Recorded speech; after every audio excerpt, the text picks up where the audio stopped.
સંપ માટીએ કર્યો તો ઈંટ થઈ, ઈંટનું ટોળું મળ્યું તો ભીત થઈ. નમસ્કાર વિદ્યાર્થી મિત્રો, ફરી પાછું આપનું સ્વાગત છે આપણી ઓફિશિયલ યુટ્યુબ ચેનલ એટલે કે કેમેસ્ટ્રી વિથ MM શર્મા. વિદ્યાર્થી મિત્રો, આજના લેક્ચરમાં JEE નીટ માટે ખૂબ જ અગત્યનો કોન્સેપ્ટ એટલે કે VBT વેલેન્સ બોન્ડ થિયરી સંયોજકતા બંધનવાદ સમજવા જઈ રહ્યા છીએ. ત્યારે તો કે એની 1927માં ઇન 1927 હિટલર અને લંડન નામના સાયન્ટિસ્ટે આ સંયોજકતા બંધનવાદ રજૂ કર્યો. સંયોજકતા બંધનવાદ શું કહે છે, એની કથન શું છે, એની વ્યાખ્યા શું છે, શું કહેવા માંગે, તો શું કીધું?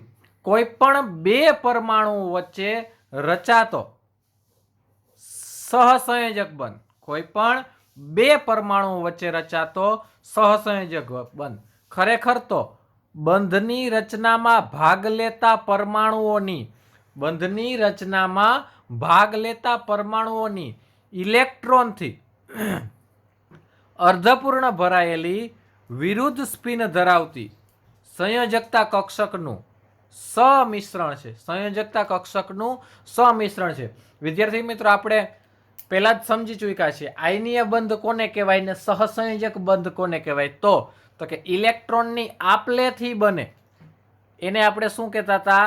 આયનીય બંધ. અને ઇલેક્ટ્રોનની ભાગીદારીથી બને એને શું કહેતા હતા? સહસંયોજક બંધ. તો અહીંયા એ જ કીધું, જો એક સ્ટેપ આગળ, ખરેખર બંધની રચનામાં ભાગ લેતા પરમાણુઓની ઇલેક્ટ્રોનથી અર્ધપૂર્ણ ભરાયેલ વિરુદ્ધ સ્પિન ધરાવતા સંયોજકતા કક્ષકોનું સમિશ્રણ છે.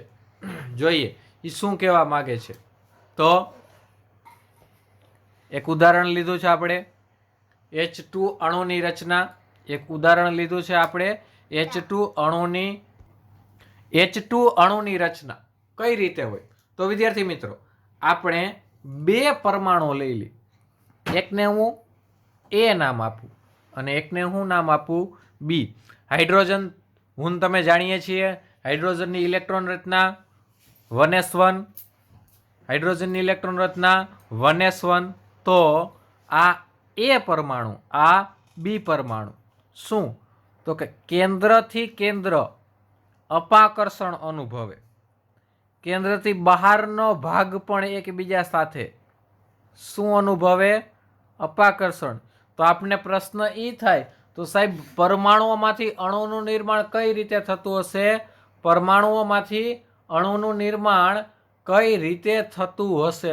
તો કેન્દ્રથી બહારનો ભાગ આકર્ષણ અનુભવે, બહારનો ભાગથી કેન્દ્ર શું અનુભવે?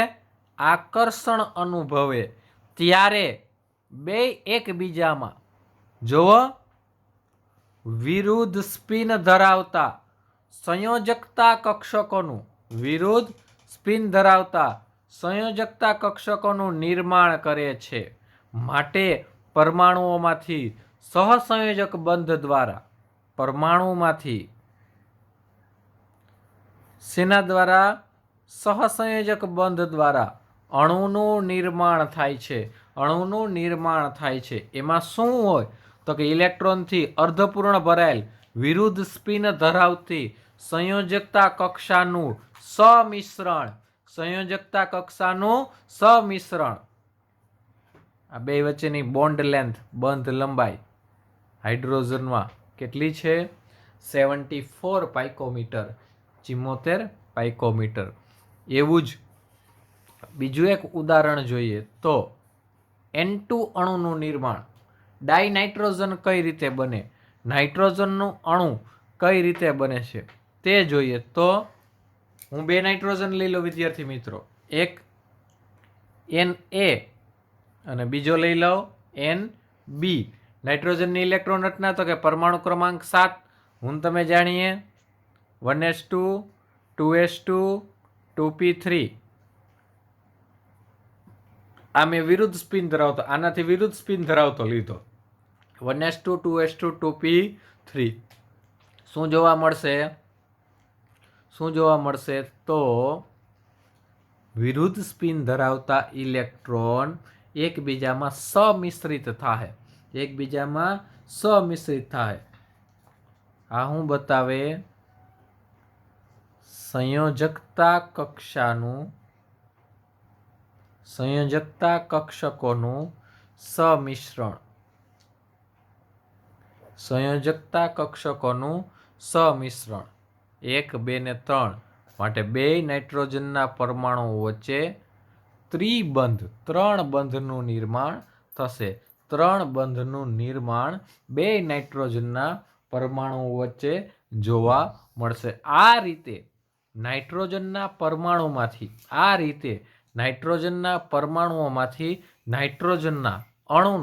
નાઇટ્રોજનના અણુનું નિર્માણ થાય છે. ત્યારબાદ જોઈએ વિદ્યાર્થી મિત્રો, O2 અણુનું નિર્માણ કઈ રીતે થાય. ઓક્સિજનના પરમાણુઓ કઈ રીતે ઓક્સિજનનો અણુ બનાવે છે. હું 2 જુદા જુદા ઓક્સિજનના પરમાણુ લઈ લઉં વિરુદ્ધ સ્પિન ધરાવતા. તો ઓક્સિજનની ઇલેક્ટ્રોન રચના, તો કે ઓક્સિજનનો પરમાણુ ક્રમાંક 8 એટલે ઇલેક્ટ્રોન રચના 1s2 2s2 2p4 1s2 2s2 2p4 માટે 1s2 2s2 2p4 1s2 2s2 2p4. તો જેમાં યુગ્મિત છે એ તો જોડાશે નહીં. અયુગ્મિત કેટલા? તો કે 2. અહીંયા અયુગ્મિત કેટલા? તો કે 2. તો આ શું બતાવશે? સંયોજકતા કક્ષકોનું સમિશ્રણ. શું બતાવશે? સંયોજકતા કક્ષકોનું સમિશ્રણ. અને 2 ઓક્સિજનના પરમાણુ વચ્ચે 2 બંધ નિર્માણ પામશે અને ઓક્સિજનનો અણુ બનશે. ત્યારબાદ VBTના આધારે CH4 ની રચના. CH4 એટલે આપણે જાણીએ છીએ CH4 એટલે શું કહેવાય એને? મિથેન. એ શું છે? આલ્કેન પ્રકારનો હાઇડ્રોકાર્બન. મિથેન શું છે? આલ્કેન પ્રકારનો હાઇડ્રોકાર્બન. હવે તો કે CH4 માં કાર્બન એની ભૂમિ અવસ્થામાં નહીં હોય. કઈ અવસ્થામાં હશે? ઉત્તેજિત અવસ્થામાં. કાર્બનની ભૂમિ અવસ્થા શું થાય વિદ્યાર્થી મિત્રો? 1s2 2s2 2p2. પણ અહીંયા એ કેવી અવસ્થામાં હશે? એક્સાઇટેડ. કેવી અવસ્થામાં હશે? એક્સાઇટેડ. કાર્બનની ગ્રાઉન્ડ સ્ટેટમાં અવસ્થા એટલે કે ધરાવસ્થામાં એની ઇલેક્ટ્રોન રચના 1s2 2s2 2p2. જ્યારે ઉત્તેજિત અવસ્થા હશે ત્યારે 1s2 2s1 2p3 જોવા મળશે. ત્યારબાદ તો કે તેમાં 4 અયુગ્મિત ઇલેક્ટ્રોન રહેલા છે. તેની સાથે 4 હાઇડ્રોજન જોડાશે. જો આપણે જોઈ શકીએ છીએ ડાયાગ્રામમાં, એક કાર્બન સાથે 4 હાઇડ્રોજન, જ્યાં S સાથે SS પ્રકારનું સમિશ્રણ અને બાકીના સાથે PS પ્રકારનું સમિશ્રણ જોડાયેલું જોવા મળે છે. તો આ વાત થઈ કઈ રીતે અણુની રચના થાય છે. VBTના આધારે એટલે કે વેલેન્સ બોન્ડ થિયરીના આધારે, સંયોજકતા બંધનવાદના આધારે. પણ વિદ્યાર્થી મિત્રો, નિયમ છે, થિયરી છે, વાદ છે, તો એની કોઈ મર્યાદા રહેલી હશે. તો મર્યાદા શું છે? તો કે O2ના અણુચુંબકીય ગુણ, ઓક્સિજનના અણુચુંબકીય ગુણ વિશેની કોઈ પણ માહિતી આપેલી નથી. ત્યારબાદ CH4ના અણુમાં 4 હાઇડ્રોજન પરમાણુની સમાનતા વિશે કોઈ પણ પ્રકારની ઇન ડિટેલ માહિતી આપેલી નથી. અને અણુના આકાર વિશે, દાખલા તરીકે CH4 છે તો એનો આકાર કેવો છે? O2 છે તો એનો આકાર કેવો છે? SiH4 છે તો એનો આકાર કેવો છે? BH2 છે તો એનો આકાર કેવો છે. આવું અણુના આકાર વિશે કોઈ પણ પ્રકારની માહિતી આપણને મળતી નથી. તો આ VBTની લિમિટેશન છે, વેલેન્સ બોન્ડ થિયરીની મર્યાદાઓ છે. તો આ મર્યાદાઓને દૂર કરવા 1931માં પોલિંગ અને સ્લેટર નામના વૈજ્ઞાનિક કંઈક નવી થિયરી રજૂ કરી. શું છે થિયરી? જોઈએ વિદ્યાર્થી મિત્રો. એ થિયરી છે હાઇબ્રિડાઇઝેશન થિયરી, એટલે કે સંકરણ સિદ્ધાંત. ઇન 1931માં પોલિંગ અને સ્લેટર નામના વૈજ્ઞાનિકોએ હાઇબ્રિડાઇઝેશન થિયરી એટલે કે સંકરણ સિદ્ધાંત આપ્યો. શું કે સંકરણ સિદ્ધાંત? તો કે જ્યારે કોઈ પણ પરમાણુ બંધની રચનામાં ભાગ લે ત્યારે પછી કાર્બન હોય, હાઇડ્રોજન હોય, સલ્ફર હોય કે ઓક્સિજન હોય, જ્યારે કોઈ પણ પરમાણુ બંધની રચનામાં ભાગ લે ત્યારે પરમાણુ શક્તિનો નજીવો તફાવત ધરાવતી જુદા જુદા આકારની બધી જ સંયોજકતા કક્ષકો એકબીજામાં સમિશ્રણ પામી સમાન સંખ્યાની સમાન આકાર ધરાવતી સમશક્તિત્વ. શું કીધું? તો કે પરમાણુ શક્તિનો નજીવો તફાવત ધરાવતી જુદા જુદા આકારની બધી જ સંયોજકતા કક્ષકો એકબીજામાં સમિશ્રણ પામી સમાન સંખ્યાની સમાન આકારની અને સમાન શક્તિ ધરાવતી જે કક્ષકોનું નિર્માણ કરે, જે કક્ષકો ઉત્પન્ન કરે તેને સંકૃત કક્ષકો એટલે કે હાઇબ્રિડ ઓર્બિટલ. અને આ ઘટનાને શું કહેવાય? હાઇબ્રિડાઇઝેશન.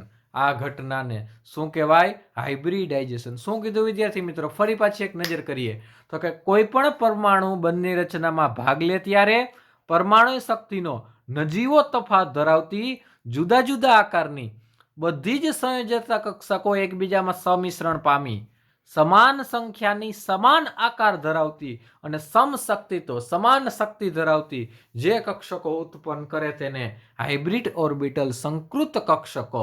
અને આ ઘટનાને સંકરણ હાઇબ્રિડાઇઝેશન કહે છે. આના આધારે એના થોડાક ઉદાહરણો જોઈએ તો પેલું CH4 એટલે કે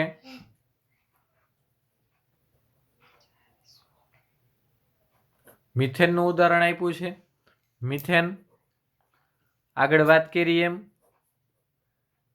આલ્કેન પ્રકારનો હાઇડ્રોકાર્બન છે.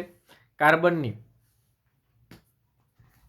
ભૂમિ અવસ્થા અથવા ધરા અવસ્થા વિશે આપણે જાણીએ છીએ. 1s2 2s2 2p2. કાર્બનની ઉત્તેજિત અવસ્થા 1s2 2s1 2p3. કાર્બનની ઉત્તેજિત અવસ્થા 1s2 2s1 2p3. હવે તો કાર્બનની ઉત્તેજિત અવસ્થામાં આ જોડાય અને આ રહેલી ખાલી જગ્યાઓમાં 4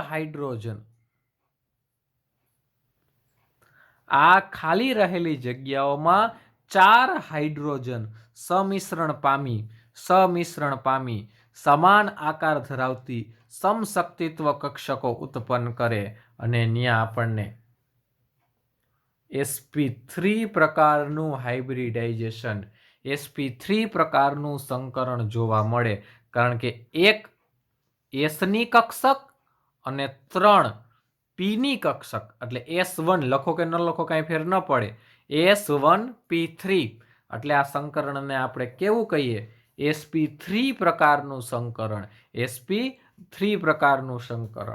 ત્યારબાદ SF6ની રચનાની વાત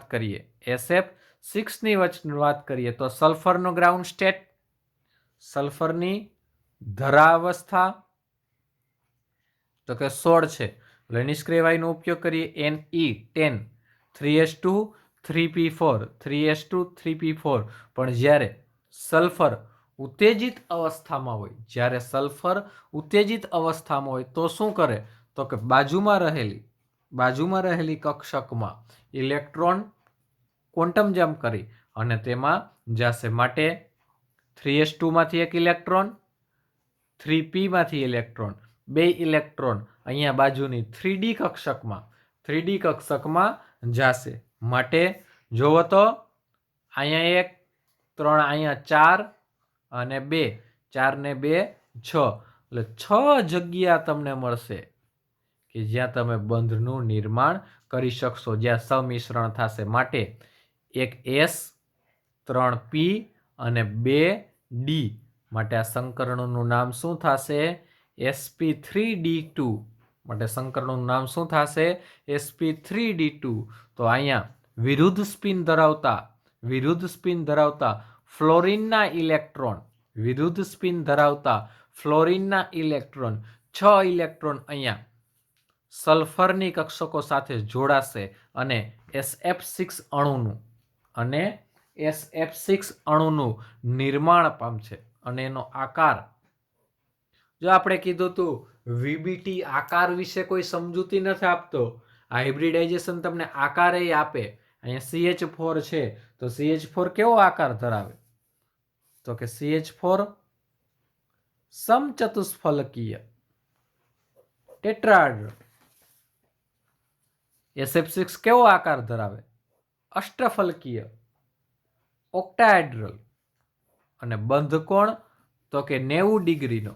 અને અહીંયા 109 ડિગ્રી અને 28 મિનિટ. બંધ કોણ વિશે માહિતી આપી છે અને એના આકાર વિશે પણ માહિતી આપી છે. હજી એક એનું ઉદાહરણ જોઈએ વિદ્યાર્થી મિત્રો. હજી એક ઉદાહરણ જોઈએ. IF7 આયોડિન, પરમાણુ ક્રમાંક 53, ઇલેક્ટ્રોન રચના વિદ્યાર્થી મિત્રો. તો કે ક્રિપ્ટોન એટલે 36, 4d10 46, 5s2 48 અને બાકીના 5 5p5. હવે આયોડિનની એક્સાઇટેડ સ્ટેટમેન્ટ, તો કે જ્યારે ઉત્તેજિત અવસ્થા છે ત્યારે એની ઇલેક્ટ્રોન રચના શું જોવા મળશે? તો કે 5s માંથી એક ઇલેક્ટ્રોન, 5p ના 2 ઇલેક્ટ્રોન, એટલે બાજુની ડી કક્ષકમાં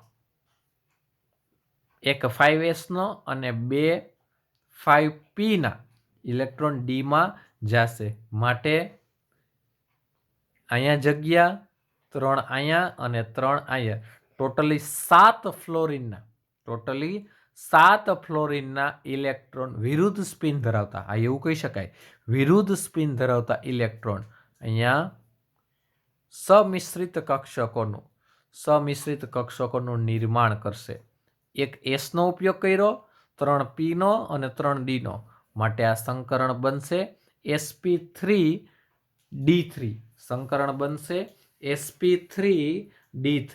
અને sp3d3 સંકરણમાં આકાર કેવો વિદ્યાર્થી મિત્રો?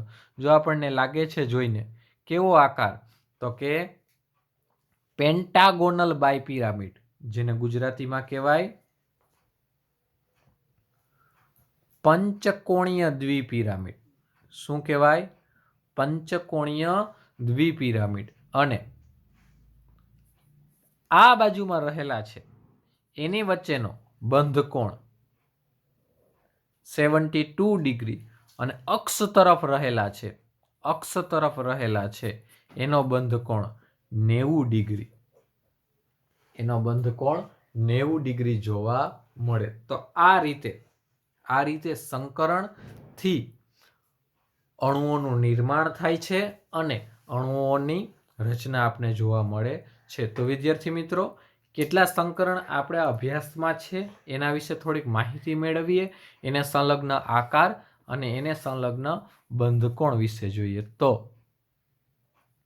પહેલા વેલું સંકરણ આપેલું છે SP, જેનો આકાર કેવો હોય છે વિદ્યાર્થી મિત્રો?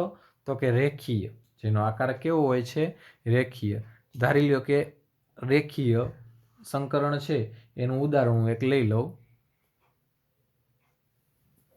BH2. તો કઈ રીતે જોડાયેલા હશે? તો કે B સાથે આ રીતે 2 હાઇડ્રોજન જોડાયેલા હશે. આ રેખીય. એનું બીજું ઉદાહરણ લેવું હોય તો ZnCl2. એમાં એમ જ થાય, Zn ની બે બાજુ શું જોડાયેલા છે? Cl જોડાયેલા છે. ત્યારબાદ sp2, તો એમાં આકાર કેવો? ત્રિકોણીય સમતલ્ય. હાલો એનું એક ઉદાહરણ લઈ લો. એમાં આ રીતે જોડાયેલા હશે. આ શું છે? sp2 ત્રિકોણીય સમતલ્ય, કે જેમાં બંધકોણ કેટલો જોવા મળશે વિદ્યાર્થી મિત્રો? આ બંધકોણ કેટલો જોવા મળશે? 120 ડિગ્રી. બંધકોણ કેટલો જોવા મળશે? 120 ડિગ્રી. એના બીજા ઉદાહરણ તો કે આ રહ્યું એલ્યુમિનિયમ છે, 3 Cl ના પરમાણુઓ સાથે જોડાય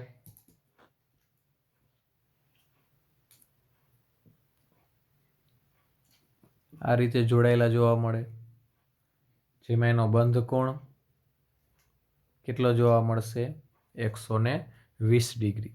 ત્યારબાદ sp3 સમચતુષ્ફલકીય, એની આપણે વાત કરી, જૂનું ને જાણીતું CH4, પછી SiH4, SiF4 ટેટ્રાફ્લોરાઇડ અને NH4+.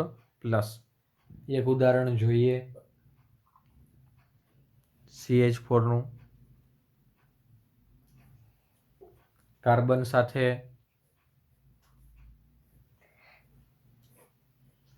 4 હાઇડ્રોજન જોડાયેલા છે.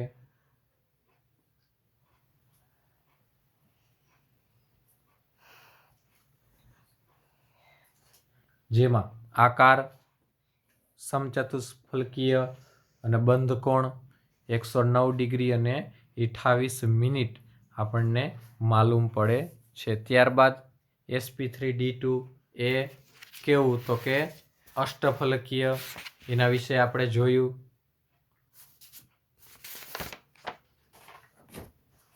આ અષ્ટફલકીય, એમાં ઉદાહરણ તો કે SF6,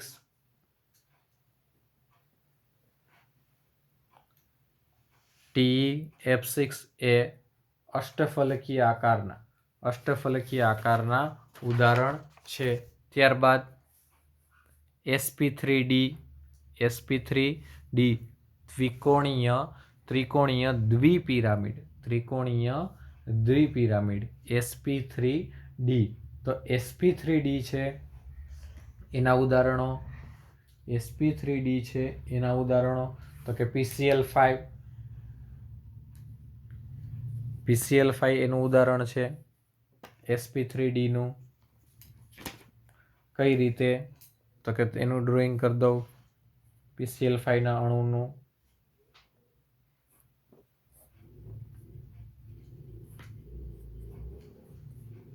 અને 2 Cl અક્ષથી જોડાયેલા હોય.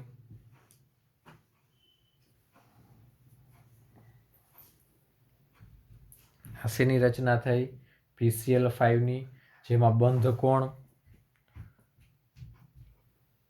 આ 120 ડિગ્રી જોવા મળે અને અક્ષ બાજુનો તો કે 90 ડિગ્રી જોવા મળે. રચના થઈ PCl5ની, જે કેવો આકાર ધરાવે? તો કે હમણાં જ આપણે જોયું કેવો ધરાવે? ત્રિકોણીય દ્વિપિરામિડ પ્રકારનો. એના પછી જોઈએ sp3d3 પંચકોણીય દ્વિપિરામિડ. એનું ઉદાહરણ હમણાં જ આપણે જોયું IF7. આ પંચકોણીય દ્વિપિરામિડ સ્વરૂપનો આકાર ધરાવે. તો વિદ્યાર્થી મિત્રો, સંકરણ, તેના આકાર અને તેના બંધકોણ અને તેના ઉદાહરણ. વિદ્યાર્થી મિત્રો, સંકરણ, આકાર અને બંધકોણ એટલે કે સંકરણ સિદ્ધાંત અને VBT આજના લેક્ચરમાં જોયું. આગળના લેક્ચરમાં આગળની થિયરીઓ અને સાથે સંલગ્ન MCQઓ ભણાવવામાં આવશે. વિશેષ આજના લેક્ચરમાં કંઈ ક્વેરી હોય તો ફોન યા મેસેજ દ્વારા આપ માહિતી મેળવી શકો છો. અને લેક્ચરની PDF મેસેજ માહિતી દ્વારા મેળવી શકો છો. તો બસ આજે વિશેષ કંઈ ન કહેતા. અસ્તુ. જય હિન્દ, જય ભારત.